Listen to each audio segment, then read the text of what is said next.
প্রিয় দর্শক, আসসালামু আলাইকুম। দর্শক, আপনাদের প্রীতি ও শুভেচ্ছা জানিয়ে শুরু করছি আমাদের আজকের প্রতিবেদন। তো দর্শক, আজকে আমরা এক অসহায় মেয়ের গল্প তুলে ধরব, যার নাম হচ্ছে শাহানাজ। শাহানাজের বিয়ে হয়েছিল কারণ তার বিয়েটা তার নানানি দেয়। তো অনেকে বলতে পারে নানানি কেন দিবে, বাবা মা কোথায়? তো বাবা মাকে শাহানাজ ছোটোবেলায় হারিয়ে ফেলেছে।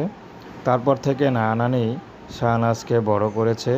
তো নানানির পছন্দে শাহানাজ বিয়ে করেছে, কারণ বাবা মা ছাড়া বড় হলেও শাহানাজ কখনো মুরব্বিদের অবাধ্য হয়নি। তো কিন্তু শাহনাজের জীবনে সুখ আর সইল না। একটি সন্তান হওয়ার পরেই তার স্বামী তাকে ফেলে দিয়ে আরেকটি বিয়ে করে। তো শাহনাজ এখন দুঃখ কষ্টের মাঝে তার নানানির কাছে থাকে। তো এখন কি করবে, শাহনাজ দিশাহারা হয়ে গেছে। কারণ তার নানানি চলে পরের উপরে, নিজেদের কোনো ইনকাম নেই। তার মধ্যে শাহনাজ তার সন্তানকে কিভাবে মানুষ করবে? তো তার সন্তানকে মানুষ করার জন্য শাহনাজ বিয়ে শাদী করতে চাচ্ছে। তো শাহনাজ চাচ্ছে, যদি এই মুহূর্তে কোনো বিবাহিত পুরুষও যদি আমাকে বিয়ে করে দায়িত্ব নেয়, তাহলে শাহনাজ তাকে বিয়ে করতে কোনো আপত্তি নেই। কারণ শাহনাজ চাচ্ছে একটা গার্ডিয়ান।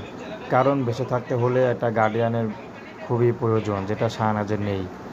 তো এই মুহূর্তে যদি কোনো বয়স্ক পুরুষও বিয়ে করে, রাজি আছে। তো প্রেম ভালোবাসা, সাহায্য সহযোগিতা, বিয়ে শাদী করা একান্ত আপনাদের ব্যক্তিগত ব্যাপার। আসুন আমরা 5 ওয়াক্ত নামাজ পড়ি, সর্বদাই দেশের সেবা করি। আসসালামু আলাইকুম।